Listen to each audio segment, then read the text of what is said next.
before I share this hair trick that I have for you. But I'm sorry we're late today. All I have to say is Windows 10. I'm just gonna throw that out there. I hate it. I don't want to use my Mac computer for this podcast because I use it in my office and I don't want to move it around all the time like I was doing. So I have my Windows 10, which is a brand new, beautiful Windows 10 computer. It just blows. So it looks great though. So this is my hair dark and this is my hair. This is my normal color hair. So it's like you can see, and with lighting, I can change the color of my hair at any time. It's like just for men, but it is. But this is actually, yeah. So I have good lighting again finally. So there you go. You know, did you ever, especially in the realm and area of like these games on Facebook or these games that you watch the commercials, and you download the apps, you get to a point like where you get stuck on these games and you just give up. And okay, so you're talking like Farmville type games, like Candy Crush Saga. Right. You know, I was on like board 215 for about a year, and I could not get by this friggin' board. It was ridiculous. You know, and then all of a sudden yesterday, you know, I saw like I had like 20 requests for lives or this or that on there, and I'm like, you know what, I'll just go on and all of a sudden in just one play of one board, I got through it. Something happened and like everything exploded, and I got through it. And now I'm back playing Candy Crush Saga after like a year in like Tom Brady jail. You know, like that's really sad. Isn't it though? It's terrible. It's like I got so frustrated that I just couldn't get by this one. No, it's sad that you play Candy Crush Saga. Send me a request. I won't answer it. No, yeah, I don't do Facebook that much, but I do like I dabble in it, and yeah, but I mean I've gotten myself caught up in many a game like that. Like I've got some games like that that are on my phone that are definitely there. I played 1024 for about 3 years. That was just like until I mastered that game. That's an awesome game. I don't even know what that is. I don't even know what it is. But yeah, it's just look it up. 1024. It's crazy. You look it up. I don't care. No, it's a good mathematical fun. It's not math, but it's. Oh, it's a math game. Okay. Jeez, sounds like a ball. I remember in math class we had those flashcard math games. Nothing was more fun. Why don't I break out that old game? Remember that game Merlin? That was like yeah.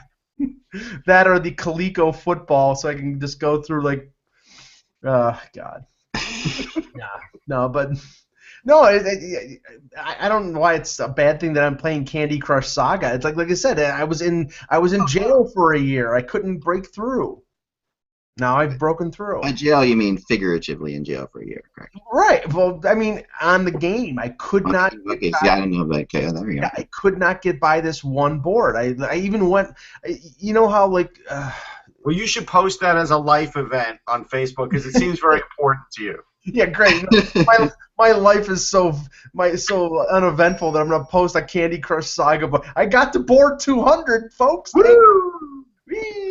Yeah, no. You ever play like I say Xbox 360 or any of these games where like you play in Call of Duty or something like that, and you cannot get by a certain situation. You go onto YouTube and they have somebody who shows you how to get. Oh, yeah, no, there's no. Yeah, it's all there. I never bought. I was in that business for a while. I was a district manager, a manager, even a store manager for a while. I never bought the cheap books. I always tried. I'm really not a level guy, so I don't play those kinds of games where I've got to go from one level to the next. I get too frustrated with it, same way that you were talking about. So I've always sort of stayed away from it, and that's why I like sports games, because you can just pick it up, play. I don't have to worry about all those other things. And conversely, it's weird because like my career now is sports, and I don't like playing, say, NHL 16 or Tiger Woods golf or the football. I want to watch it for real. I don't want it to be dependent on. Well, I do too, but I go through spurts, and when the summer hits, I definitely will play. I didn't play that much this winter, but I did a lot of writing this winter. But I think this summer I'll be playing again. I go through spurts of it. Yeah, I like first-person shooter games. I like Call of Duty. I like first-person shooters. I I don't play them anymore, but Doom back in the day was fun. Doom is Just still pick it up. fun. There's Doom on the iPad. It's really fun, actually. Wolfenstein and Yeah. Medal of Honor and Call of Duty and exactly. Yeah. Anyway. Yeah. All right, let's get going here. Now that we're gonna do a new thing here because we're doing a little editing now, post-show editing. So because you can now subscribe to us on iTunes or anywhere your podcasts are served to you. So but that editing doesn't include this glorious pre-talk. So this is you're only going to get this live. You're only going to be able to find out about my hair coloring or Mike's games live. So you're missing out, suckers. Right. So what we're going to do to make it easier to edit. Right? That's way to build up ratings. That's good. The way to edit it is we're going to do this. So I've got a bell here. So when I ring that bell, start the show.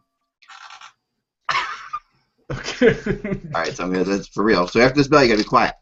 So now you're gonna do it a second time. No, you don't have to. Don't worry. I'll be able to The find last it. bell, here it is.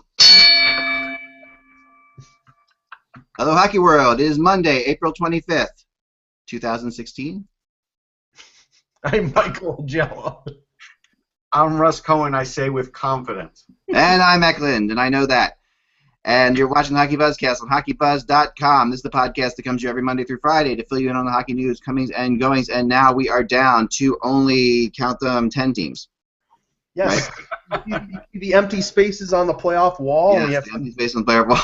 and we have some new entries on the non-playoff wall. Predators are that's an odd position for the Predators to be in behind you, I have to say. That's the I'm attacking, I'm eating, trying to eat a duck. Yep. That's what it looks like there. Yep. So that's, you see that, you can see it right there's Mike. Yes, the Predators and Ducks are tonight, I want to say.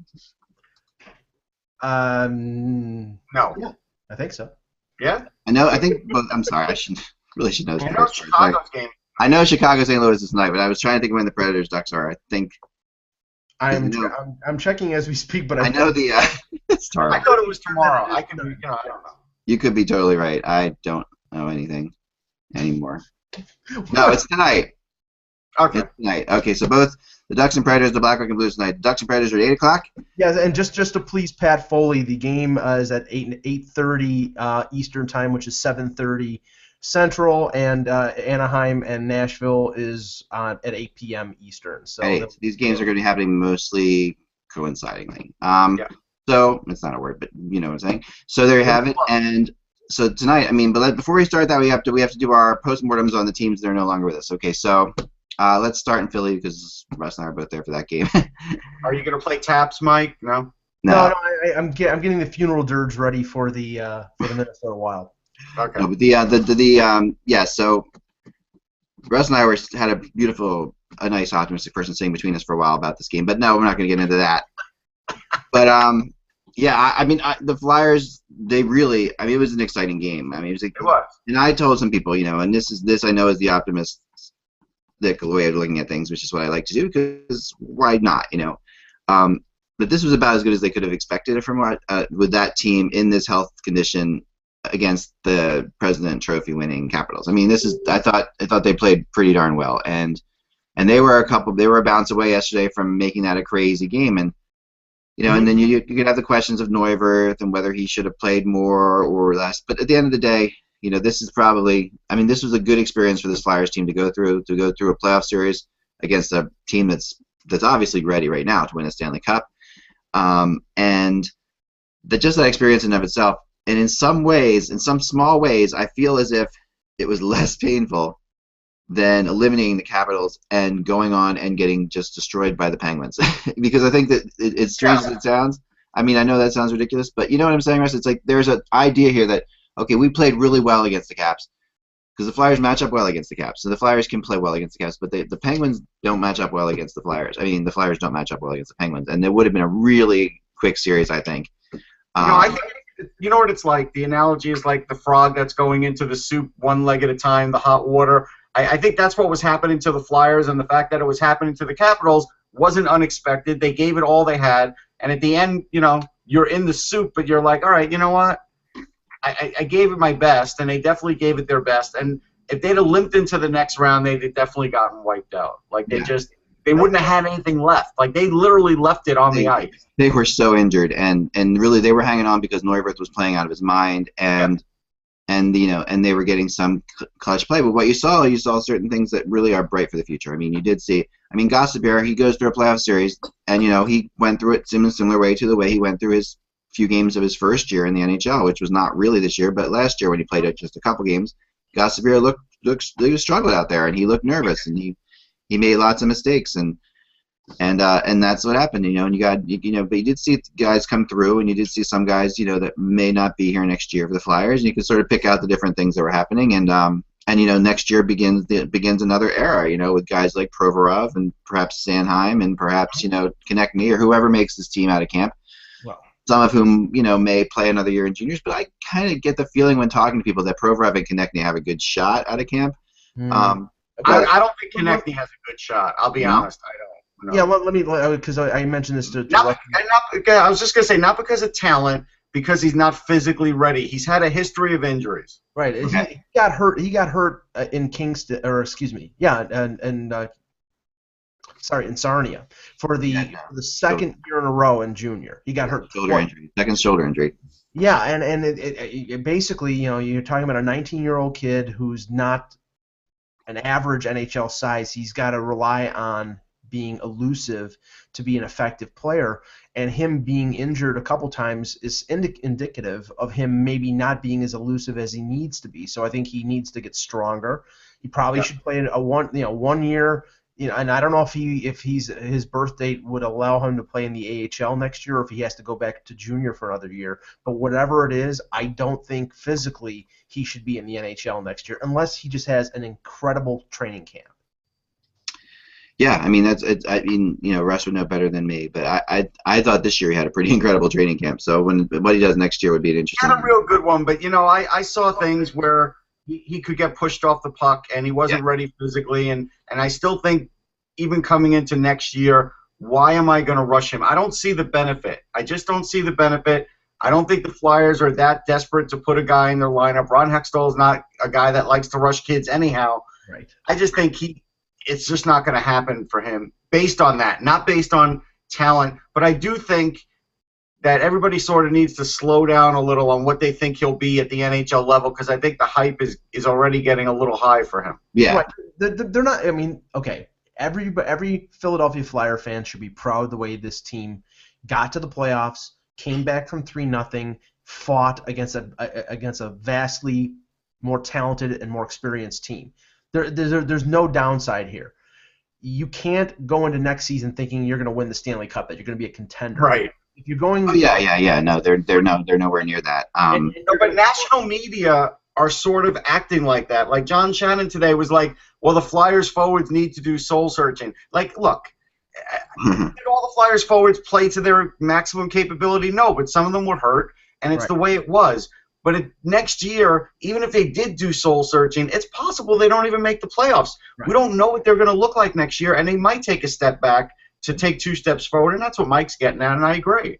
Yeah, I mean, I think that's true too, and Mike's right about that. And go ahead, Mike. Sorry. They could be Ottawa, they could be Calgary, where there's young players. They infuse young players into the lineup next year, and they take a step back. But that's no reason, to get sour on Hextall. No, I know. The difference with them and those teams, though, that you're saying is that there is this core of Flyers that those teams don't have that are older. That those, like, you do have Giroux, Simmons. They're older, but they're not old. The Calgary, Ottawa, they don't have those players. But they're all under 30. They're not old. I know they're older, though. So, I mean, to me, I think, I don't think the Eastern Conference is very strong. I still think that you have a good chance of making playoffs. I'm not saying that they're going to be they could still be a wild card team next year. They could, because when you look at it, the Islanders, Penguins, and Capitals are all going to be very good, and they're all going to be back. The Rangers are going to be. Rangers might be on a little bit of a decline, or they might have just run into the Penguins. So it's hard to say. They could be on a decline. They could be. Yes. Unlike the Paul Holmgren era, where you could expect the Flyers to try to hit a grand slam home run in free agency or make a ridiculously big trade, I don't think that Hextall is going to do. I think he'll be open to it, and like I said, Russ and I were talking after they got eliminated, and about the possibility of them maybe trading up into the upper levels of the first round because they have so many young defensive assets that teams would be killing over. Sanheim and Provorov and Moran and all these, and they could afford to trade not Provorov, but one of those guys and move up. So that's my feeling too. I think they're going to try and hit a grand slam in the draft. Yeah, and not in free agency. They're not going to be in the Kyle Laposo sweepstakes or Stamkos or Eric Stahl. I don't think that's part of the plan for Ron Hextall. Yeah, no, I think that's perfectly fair. I mean, there is a player I've heard them mention. He's still playing right now. He's an older, not an older, but more of a stay-at-home defenseman.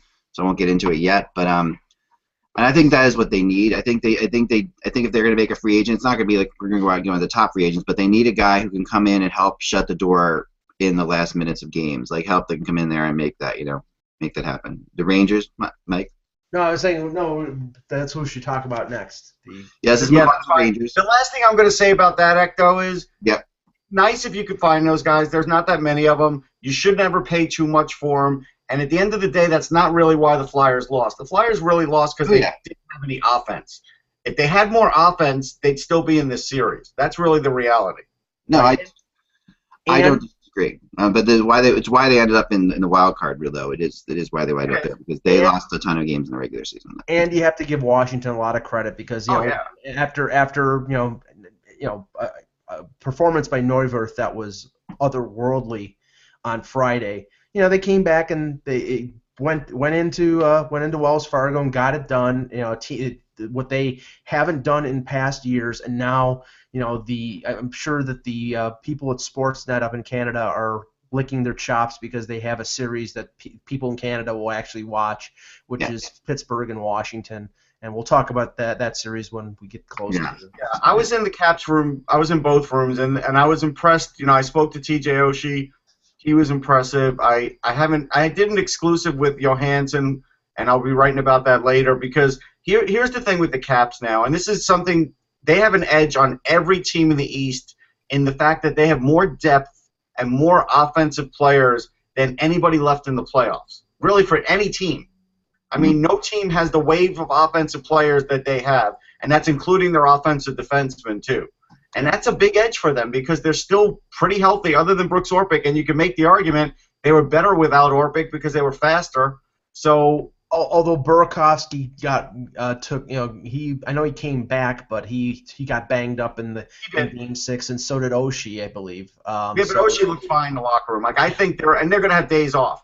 So I think they're pretty okay. I mean, and again, they've got waves of guys that can score. It may not have happened in the Flyers series because of the goaltending, but the attack was there. This last game, I mean, I basically put up a tweet. I put like capital shoot, save, repeat because it just seemed like a video game for the first couple periods. So the Capitals are really formidable now that they've gotten over the hump. This was the hump for them. Yeah. Time for our musical interlude.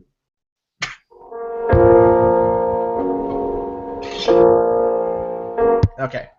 All right. Let's talk about the Rangers. Perfect timing. Yes. Yeah. So the Rangers.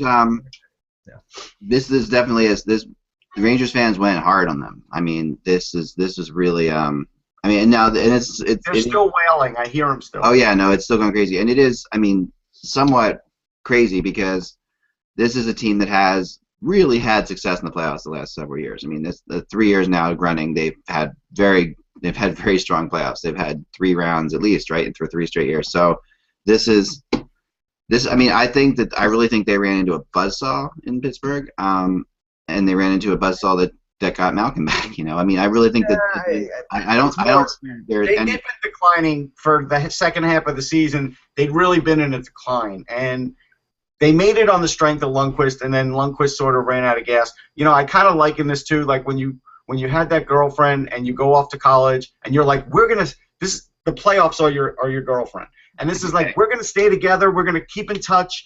we'll have a long and you don't. And Rangers fans are wailing now because they really feel like they're losing the grip on the playoffs even for next year. And I don't blame them because they've got old guys. Eric Stahl is going to leave, and that's fine. They shouldn't re-sign Eric Stahl. Keith Yandel most likely won't be retained unless they could trade Rick Nash or Mark Stahl. Like, there's a lot of moves that have to happen just to sort of make them competitive for next year if they choose to do that.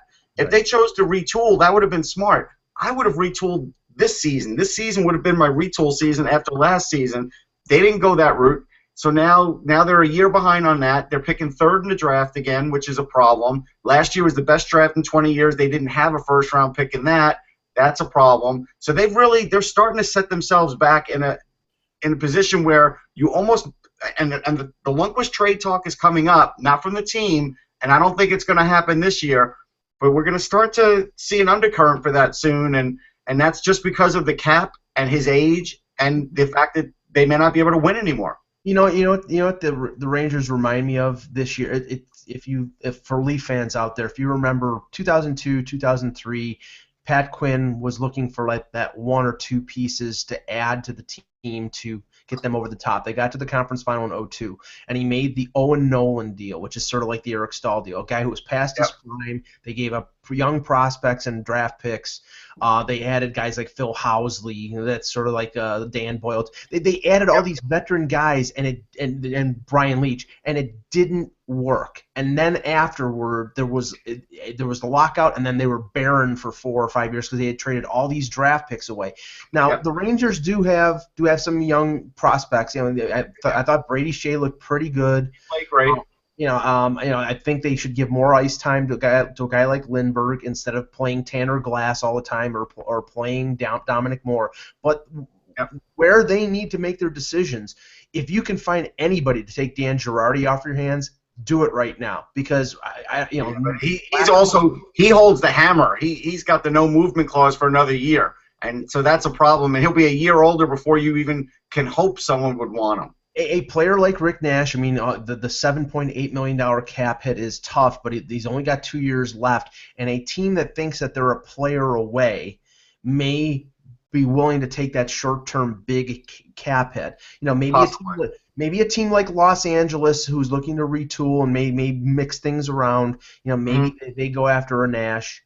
That's a possibility, but there are other teams out there as well. But for them to re-sign Kreider, for them to maybe have a chance at re-signing Yandel, they're going to have to move that money out. And I think the Lundqvist talk maybe not be realistic this year because there really isn't an option out there in free agency. But maybe to sign a goaltender. But maybe a couple years down the line, when he's still got something left, they may have to entertain that because that contract is. They do have a kid in Brandon Halverson. They do, and he's a couple years away. He's a really good prospect. And then they've got Shesterkin, who's pretty good. So they do have some goalies in the pipeline. They'll probably, Skapski's still around. You never know. With goalies, you never know. Like, all of a sudden it may click. But so they have some in the pipeline. But I think Halverson's the leader in the clubhouse for that. But I do think, you're a couple years away. But also, look, at some point, Henrik Lundqvist may pull a Pavel Datsyuk. Like, I don't know if he'll ever play for another team, but he may just say, I am done. I'm sorry. You may have years counting against the cap. I just can't go anymore. He's going to have to go through another equipment change, and that last time that happened, it hurt him for a month. And so we'll see. The one positive thing for the Rangers in that respect, Russ, is the deal that he signed was not a 35-plus deal. So if he retires, it drops off. So and that's a big deal. Yeah. Now, the Dallas-Minnesota series, we haven't talked a lot about it. And, Dallas won. Minnesota was injured. They came back, and they made it a series. But I think the bigger story here is the Dallas Stars and how I think they will easily be beat by whoever wins St. Louis-Chicago tonight. Because they were up, I believe, 3-0 and 4-1 had that team down and beaten and barely held on to win 5-4. They continually blew leads in that series based on their goaltending. They had Letton in yesterday. They had Niemi in before. Their defense has reared its ugly head in terms of it being not up to the capabilities of winning playoffs. They won only because Parise and Vanek were out and Minnesota couldn't generate enough offense. But even then, they made it competitive. So I mean, I'm not confident at all at Dallas in the next round. Yeah, no, it's hard to be confident in Dallas, and especially when you look who they're going to play. I mean, they're going to play a really good team. They're going to have to deal with either St. Louis or Chicago, and both those teams are arguably way better than them. I mean, I think and both have better goaltending, both have better depth, both have better defensemen. It's really a hard one. I think that you do have to give credit to the Wild. They had gutsy performance for sure, and good goaltending. I mean, somewhat good goaltending. I mean, they could have gotten better goaltending. I'm sure they would say too, but I still think he made more key saves at key times than the Dallas goalies made. But it's very impressive. I mean, yesterday's game was really exciting, and they coming back, like they did from. It was exciting, but it shouldn't have been exciting. It shouldn't have been exciting, but Dallas doesn't have the kind of team that can shut another team down. Like they're not a shut. They win their games by outscoring you. That's what they do, and that's not playoff hockey. It's not playoff hockey. I mean, and it's interesting because the Flyers and Stars have had some really good games over the last couple of years because they're very similar teams that way. They have to, so the Flyers and Stars have had a couple 6-5 games where they just literally go out there and try to outscore the other team. Neither team can hold leads, so it's completely I think it's relevant, and I think that it's going to be very difficult for them to beat either Chicago or St. Louis. I don't think that they have. I've got a couple things on this one. First thing is I got a text from Russ the Chicken, and basically he said he made that pick under duress. He literally his feet were literally being held over the fryer. Wow! And he had to make that pick, so people should know that. So that's. I understand he's going to be back later this week, so we'll have to ask him for sure. Yeah, ask him about that. That sounds pretty bad. Yeah, that's crazy. That is crazy. Yeah. So the other thing is threaten a chicken.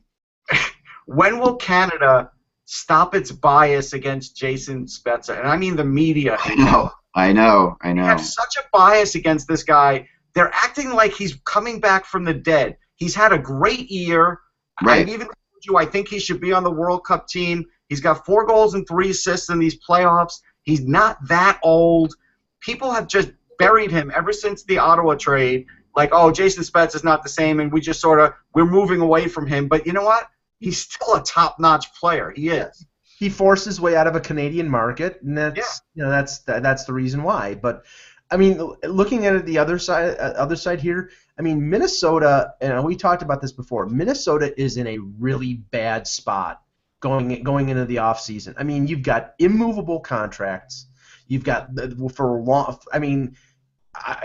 Parise and Suter, I mean, they're still very good players, but they're starting to be on the downslope. And those contracts, I think there's 9 years left. Yeah. So you've got, I think, a Vanek right now making $6.5 million.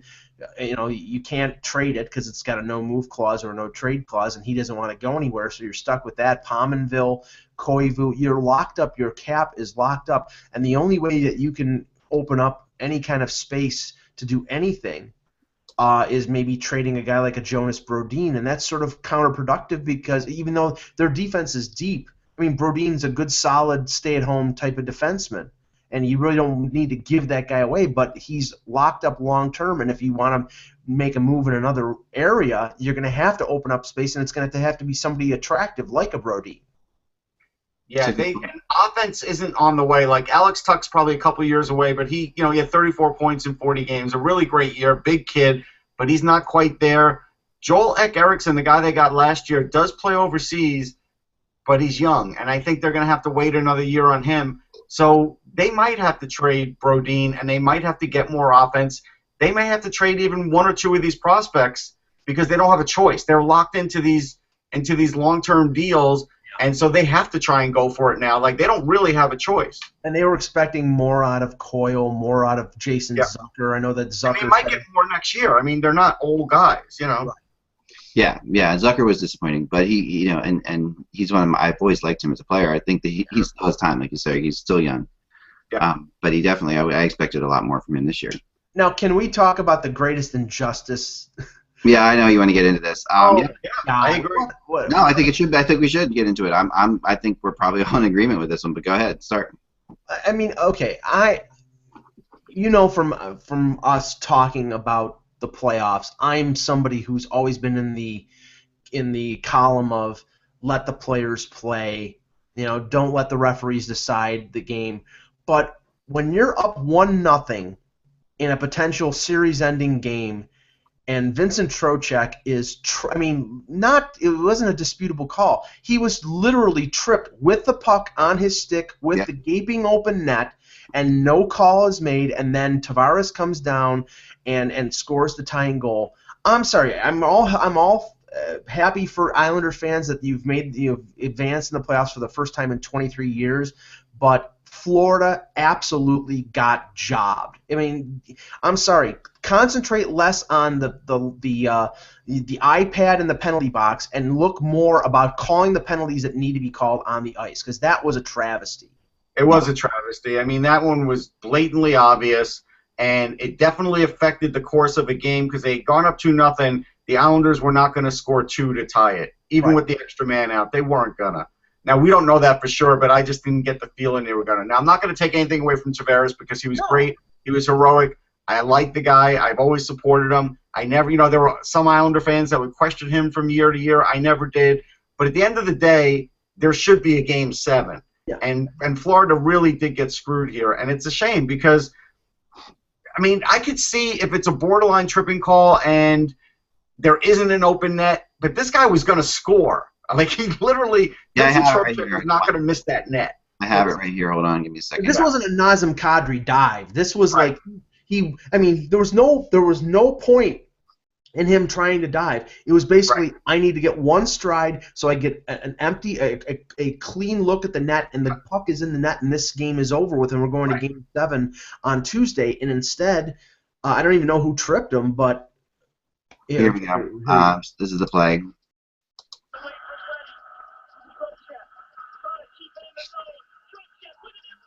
Yeah, it's Matt Martin. Martin. Yeah. Now, so I mean. Now, yes, it was a tripping call for sure. Some people who are sitting there saying that he was going to put this into the empty net, there were 2 players still between him and the net. If you look at where he was going to shoot, like he was not. If he's not tripped, I'll take the odds. I mean, I think he's going into the corner most likely there, but that's just my opinion. But it's a penalty. Either way, they should have been shorthanded. Oh no, it's a penalty, and you know, and I read Puck Daddy's story about this. And I just don't buy it at all. Like I don't, you know, he's saying, you know, did you really expect a call to happen there? Well, yes, just as much as I expected a call not to happen the overtime before, where the Islanders were put on the power play to win the game. I mean, that to me, so this is completely. I mean, if you're not going to call anything in overtime, you got to be consistent with that.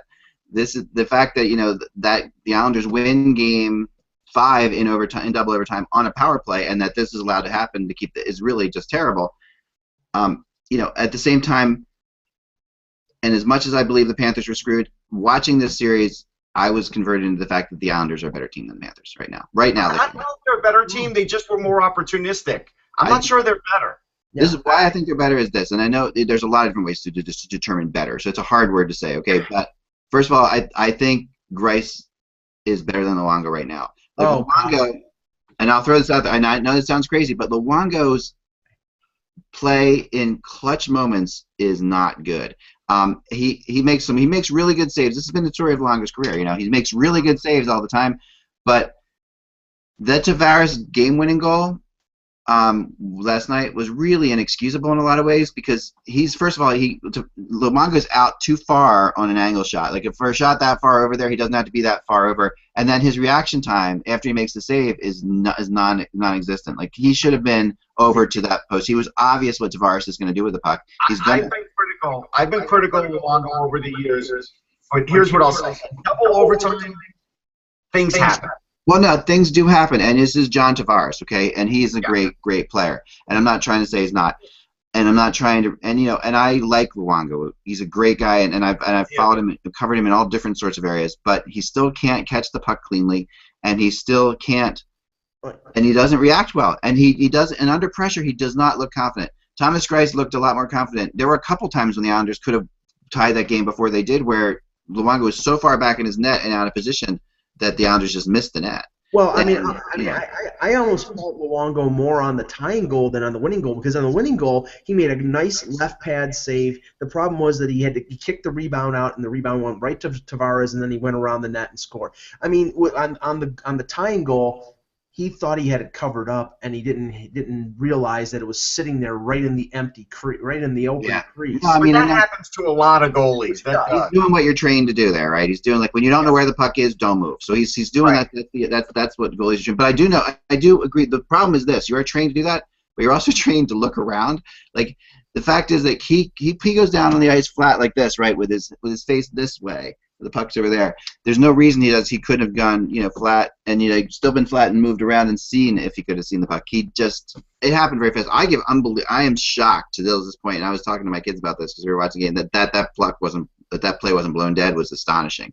There was a good 3 seconds there. You're right. Give the referee credit because he was behind. He was on the other side of the Luongo. He was screened from the puck, and I would not have been able to fault the referee for blowing that puck dead. I really wouldn't have, because I'm not trying to take the series away from the Islanders, but I think it was prematurely shortened by not making that call. It was prematurely shortened. If you go with the percentages, it probably would have gone to Game 7. And then who knows? Anything could happen in Game 7. But I just feel like the Florida may have gotten cheated out of that chance. They did.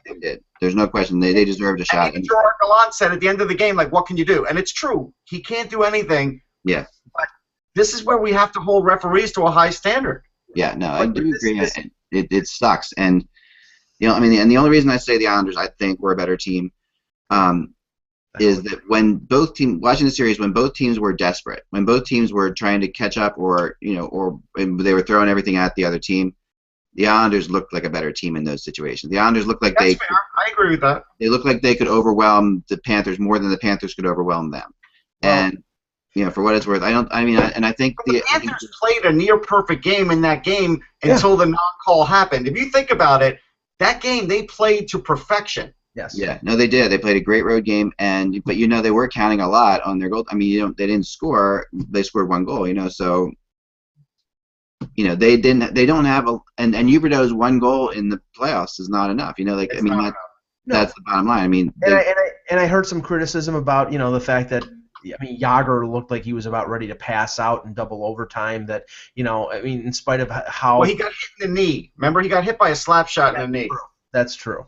I mean, he did look like he was going to pass out, but he's such a smart player. It's so funny. Some of his shifts were so short, but let's remember, Jágr rope-a-dopes you too with things like that on the bench. Oh yeah. Out there on his own without the coach saying anything and join another line. He's been doing stuff like that his whole career. So even though he's old, I felt like he did lose something when he got hit in the knee. I do. But you know what? When it counted, there was one play late in the third period that there was a chance in the slot, and he came off of his position and went right to the Islander player and stopped him from getting a really close-in chance on Luongo. So, I mean, I don't think that the criticism or the concern that he passed it. I mean, I think he'll be back next year, but there should be a bitter taste in the Panthers' mouth, in Gallant and in their GM's mouth, Dale Talon's mouth. And I think that they're probably not going to go out and make a big change in the summer because they're a young team and they're going to let their young players take the. But I think they need to add a couple players, and that will come in time. But you could see some players, ex-Chicago players ending up there. Guys like they still have guys like Rocco Grimaldi. They have draft picks they could insert. I wouldn't sign Brian Campbell though, based off these playoffs. I know what he meant to him in the regular season. He's really starting to tail off. I would not re-sign him. Maybe a 1-year deal. I mean, maybe he takes a 1-year deal. But I think they're going to resign him. I do. Just talking to people, I think they're going to resign him. I just don't think it's a good idea. I think that's like re-signing Brian Leach at the end too. Like you're going with the fact that he could still skate, but there's so many other parts of his game that just are not as effective or even close to effective anymore. And look, and like I said, I think they've overvalued Matheson. They gave him, to me, I didn't look at the minutes, but it seemed like he was on the ice way too much in that game. Yeah, I mean, Willie Mitchell's contract is up, so they could basically give him the same type of money give Campbell the same type of money they were paying him as a veteran guy. I mean, it would make sense. I mean, you can see that they're elevating Matheson, that they think that he's going to be a good defenseman, and they have young prospects. But I think that Talon's going to have to go out and add a few veterans in a couple key places, not make the mistake of signing a guy like Boland like he did, because there's $5.5 million down the drain. But but they're a work in progress. But honestly, I don't think that the Islanders were the better team. They had the best player in Tavares. And going into the series against Tampa, if Tampa can shut down Tavares, good luck for the Islanders to score goals. Yeah. Here's the thing. Okay, so in that game, Matheson had 27 minutes, 35 shifts. I don't know. I just feel like it's too much for him. He had 1 point in the playoffs. Yeah. I mean, we do have to mention the fact that, we talk about matchups all the time, and the Islanders did set this matchup up, and they had and the Rangers, did set their matchup up too. I mean, the Rangers, tried to get that position, and the Islanders tried not to get that position. The Rangers ended up with the whirlwind in Pittsburgh, and the Islanders are moving on to the second round and get Tampa. Perhaps, if the Rangers ended up flip-flop with the Islanders, we'd be talking about the Rangers in the conference finals again. It's so hard to say. So I mean it's an important point. It is, but at the same time, I guess it's more of like an ethical question than anything else. I guess.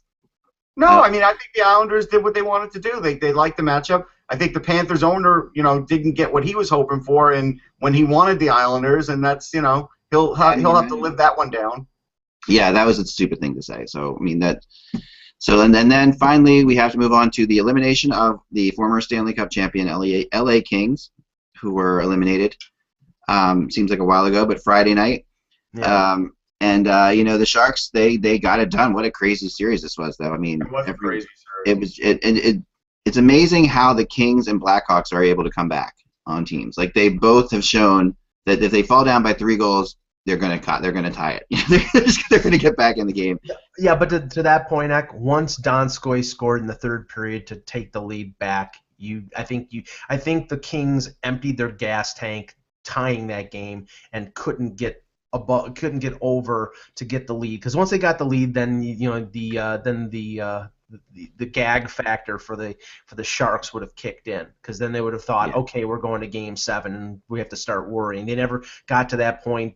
They scored in the third period, got the lead, and it was basically over with. But you look at it now, it doesn't sound like Sutter is going anywhere. From the indications are he's going to come back next year.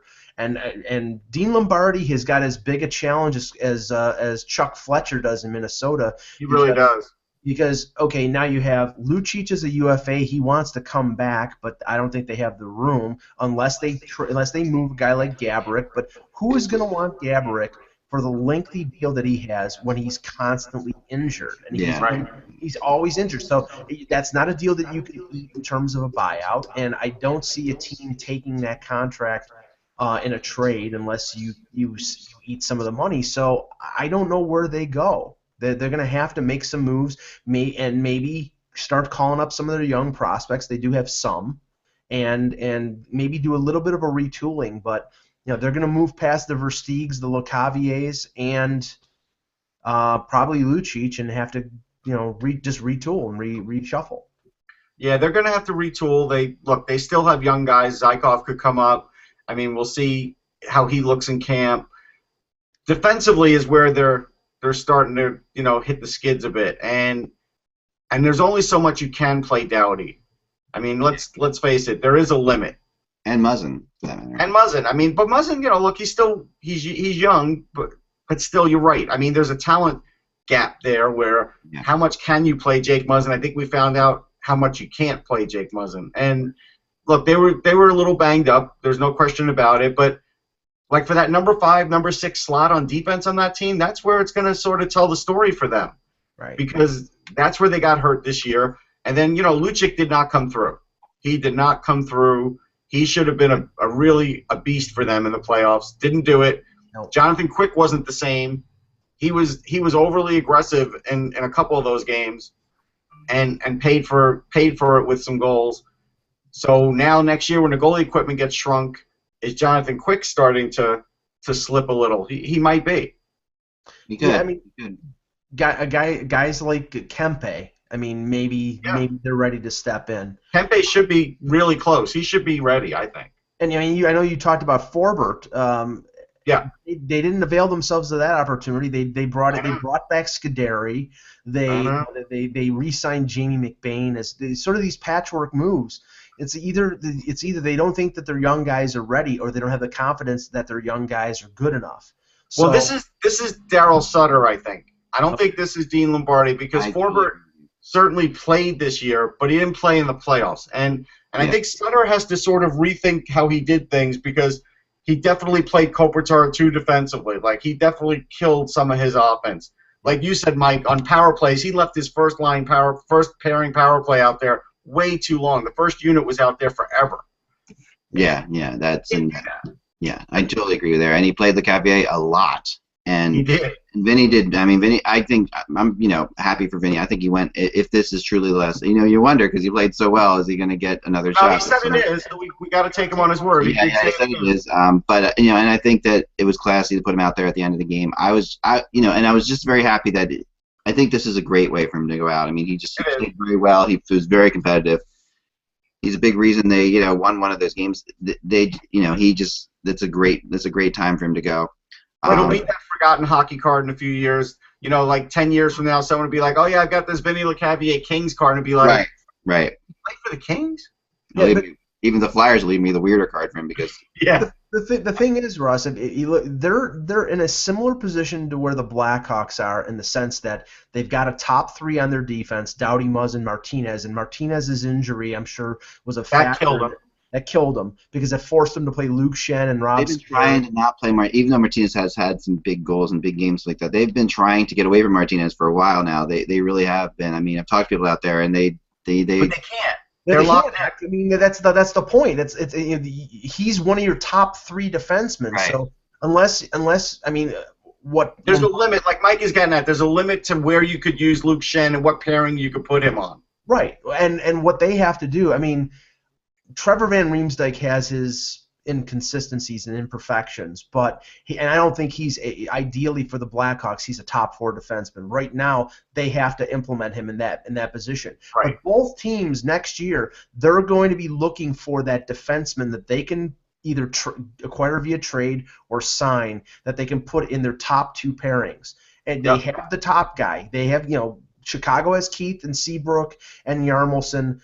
LA's got Doughty, Muzzin, and Martinez. They need that 4th guy so they can rotate those 2 pairs, especially in a playoff scenario, that they can play 25 minutes a night, because otherwise their bottom pairing and their bottom guys who are not great are exposed. Yeah. I do believe that Luke Shen raised his value quite a bit. I mean, he did on some levels, but then he also proved what he is on other levels. Like, he's still a decent NHL defenseman. I know he had a couple goals, but at the end of the day, NHL defenseman get? I mean, the decent NHL defensemen are. He's going to get $4 million in free agent. Yeah, that's he will. He'll get $4 million for 2 or 3 years. Yeah. No, I think there'll be quite a few teams interested in him, because he's got some upside to that. He's it never really has formed into what he should have been, but he's. No, and he's not an old guy. So. No, he's 26 years old. He's a big-bodied right-hand shot defenseman. He doesn't get pushed around, but if you play him in your top 4, you're exposing yourself. You're risking it. Yeah. I mean, if you're that's the thing. If you're paying a bottom pairing defenseman $4 million, that's not good asset management. Right. Like maybe we should just say this. We should do a public service here and say, Edmonton Oilers, we know in the past this is the guy you would go after, and you would make him a top 4 defenseman. Right. Don't do it. Stay away. Get somebody else. So the question now is that, now we've gone through all that, but tonight we know that we've got these 2 games going on, right? We've got the. Well, now we know. Now we know. Okay, right. So we have these games going on. We have no other games beyond those 2 games except for, it's Game 7 in Anaheim and potentially Anaheim Ducks Game 7, right? Anaheim Ducks. I don't know. Karbach could be playing in Finland. I mean, there might be other games around the world. Yeah, but so after tonight, are we going to know? Are we going to know? Are the Ducks winning tonight? Are we going to know the playoffs? I mean, and if that happens, then, when do the playoffs start? I think Game 7 of Anaheim-Nashville is Wednesday because there's nothing scheduled on the NHL Friday. website for Tuesday. So I would assume that means either Thursday or Friday the next round. I think Friday. Yeah, Friday. I heard that the Caps and Penguins could start Thursday. I mean, it could, but I think they'll probably. No, actually, it can't. It can't because there's something going on. Justin Bieber has a concert in Washington. Oh boy. I wonder if of course Justin Bieber will come out in a Capitals jersey. You already have you already have some of the matchups set, so I wonder, I know they're not going to want to go dark. Picks without Rusty Chicken. I'm telling you right now, he will go ballistic. You cannot start picking games without him. Tuesday, Wednesday, and Thursday. You don't want to go 3 days dark. The NHL wants that game, wants Washington-Pittsburgh on Saturday, probably Saturday afternoon for the that Saturday afternoon or Saturday night for their ratings. No, I agree with that. Thursday, Saturday would be good, but if not, if Bieber's in town, then I guess you're not going to do that. That's what I heard. Yeah. Last I heard. Now let's talk about Chicago St. Louis because let's let Eck go first. Eck go first. Okay, go ahead. No, I mean this is going to be a crazy. I think this is going to be a crazy game. I really do. I honestly don't know what to think of this game. I mean, Chicago has come back now, in which Chicago does, and we've seen Chicago do this before to teams. But this is the hardest game to win, and it's the truth. I mean, and in Chicago, when they did this against Vancouver, remember a few years back, they came back from 3-1 against Vancouver. They went to overtime to win it in Game 7. This is going to be that kind of game, I think. I think it's going to be one of those things that's going to be decided at the end.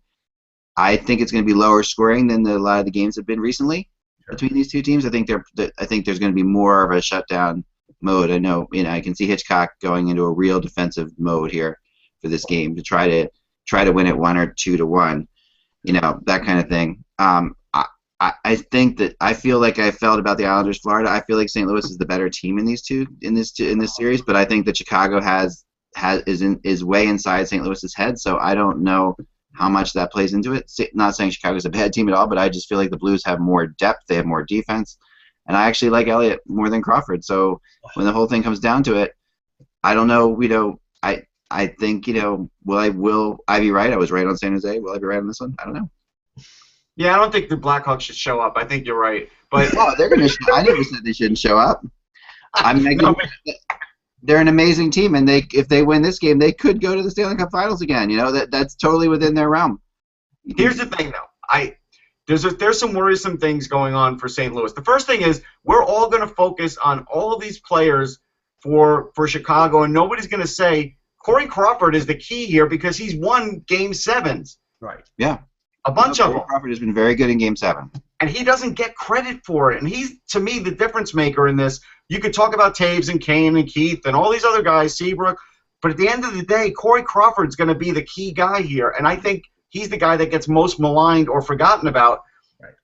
To me, that's a better matchup than him against Elliott. And here's the other problem, where I was sort of thinking Ken Hitchcock might have a little bit of rope and maybe even could come back next year. He and Tarasenko, that situation is bad now because Ken Hitchcock has pushed all his chips into the center where you start playing Troy Brouwer more than Tarasenko, and Tarasenko has to say something to you about it and get caught on camera. And so that, to me, you could downplay that all you want, but that player is worth too much to that franchise, way more than Ken Hitchcock, unfortunately. I mean, this is the thing that's puzzling me. Because I wasn't aware of the confrontation between Hitchcock and Tarasenko. It wasn't like a confrontation, but it was word. Right, just word. But harsh words. Tarasenko has been unstoppable. I mean, he is the reason that they're even at a Game 7 right now. The Hawks have had no way of hindering him, of preventing him from getting good opportunities offensively. no matter who they put on him, he's getting open and he's getting chances. I would be putting this guy out there 30 minutes a night.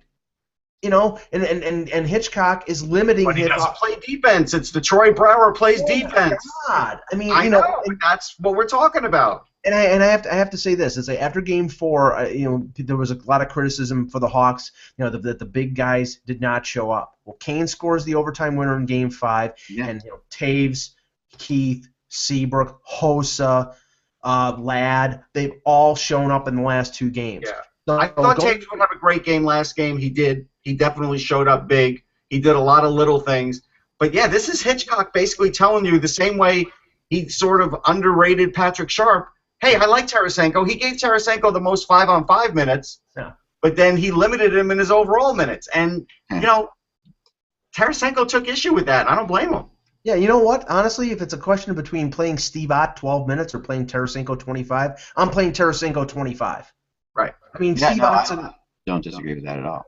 I mean, I think that's a bit looking. I was trying to see Tarasenko's plus minus. Beck, we know about this, though. This is the Hitch mindset where he feels this is his way to win, and he doesn't care. He doesn't care what Tarasenko thinks. He doesn't care what you and I think.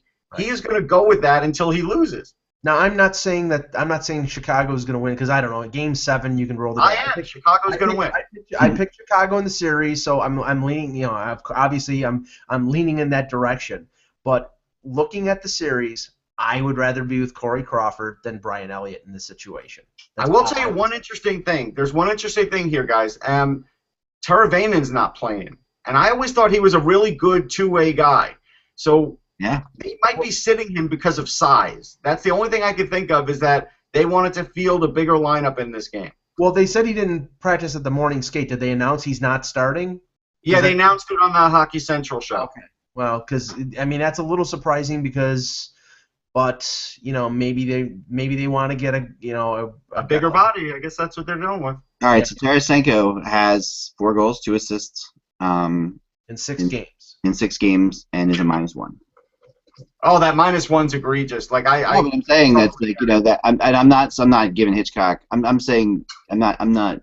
Believe me, I know. Definitely not in the world that you should be playing Tarasenko more. I agree with you. You should be playing Tarasenko more. But I'm also saying that that is something that you got to look at. I mean, is that really going to be the difference in a game, though? Yeah, even if it's double shifting him on the 4th line, he's so dynamic of a player that he could make something happen with a guy like a Steve Ott on the ice. He is the one guy on that team who Chicago has trouble covering. Right. No, I agree, and his time on ice is at 17.5 minutes. So that's things have changed for Chicago since Quenneville went to putting Kane and Taves together. Richard Panik, who was basically traded for nothing by the Maple Leafs, who's playing on that line, has been pretty effective throwing his weight around. He provides a little bit of size, and he's quick enough to be able to stay with Kane and Taves. Yeah, on that Leafs watch, he's been the best form relief in the playoffs. Winnick was doing okay, but Richard Panik now. Because that's all you Leaf fans have to look forward to is you got to watch the other teams. And James Reimer's doing well holding clipboard for Martin Jones. That's it for the Leafs watch. Yeah, Winnick. I'm still not buying the Winnick for Brooks Likely. I'm sorry. Riley Smith is is eliminated now, of course, but is the leading plus-minus player in the playoffs. How about that? Yeah. Pretty crazy. At a plus. So, all right, well, here we go. Let's do the lottery simulator. Wait, before we do the lottery simulator, we do have to say that Finland won the gold medal for the under-18s, and Puljujarvi had a hat trick. Jesse Puljujarvi had a hat trick in that game. Yeah. Right, I heard about this. Thanks for bringing it up. And I heard that he was actually playing hurt and everything. Yeah, well, he played at the end of the season. Well, no. Stomach virus and had a hand that was shot up. He got slashed at the end of the U.S.-Finland game, and he was really pissed off about it. And he was. Scoring the empty netter. So, it's a testament to his talent that he scored a hat trick hampered. But it's definitely pushing him up into this. He's the second. He can't get pushed up much more. It's just the way it is. Either going to be second or third, right? So this is second. Another thing on that, not on those lines, but I'm hearing that Giroux, Simmons, and Shen are being considered for the Team Canada World Championship team. Sure, I can see that. I would be really shocked if Giroux went based on his health. Well, but they're saying he doesn't need surgery, so he's got some sort of nagging injury, but not enough for surgery. Well, Bill Meltzer reported yesterday that in his press availability that Giroux said he was not severely injured, that he was not, So I mean, if it's not severely injured, then maybe he goes. Yeah, I mean and I do think that that with Giroux and Simmons, they're both.